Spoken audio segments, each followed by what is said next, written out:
અહીંયા અમે કામ કરવા આવ્યા હતા સર, તો આ ઘરમાં કામ કરતા હતા, ઘરની અંદર છોકરા રમતા હતા આપણે, બરાબર. તો ડ્રાઈવર અશોકનો આવ્યો તો ગાડી ચાલુ કરી દીધી, છોકરા ઉપર ગાડી ચડાવી દીધી. હા, કન્ડિશન છોકરું પતી ગયું છે. છોકરી હતી, કરીબન 1.5 વર્ષની હતી. અહીંયા એ રમતી હતી. કેમ કે અમે બહારથી આવીએ એટલે છોકરા લઈને આવીએ એટલે જે ઘરમાં કામ કરીએ ને એ ઘરમાં છોકરા રમે અમારી જોડે. એની માં બી અહીંયાથી બધા હતા અને અમે લોકો ઉપર હતા.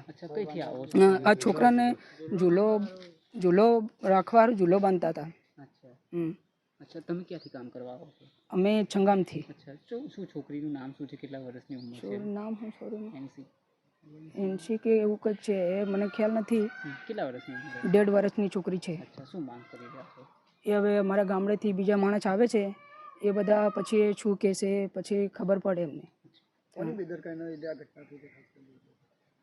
કોની ભૂલ કહેવાય છે આમાં? ભૂલ તો ગાડીવાળાની જ કહેવાય. કેમ કે સાહેબ હવે રોડ ઉપર છોકરું હોય તો અમે માન્યતા કરીએ કે ગાડી આવતા છોકરું ઘૂસી જાય. હવે ઘરમાંથી ખાલી 2 ફૂટ ગાડી નીકળીને એમાં ડ્રાઈવરને ધ્યાન આપીને ગાડી ચલાવવાની પહેલાં. પોલીસને જાણ કરી દીધી છે? હા, કરી છે સાહેબ. શું નામ છે તમારું? મારું નામ મહેશભાઈ.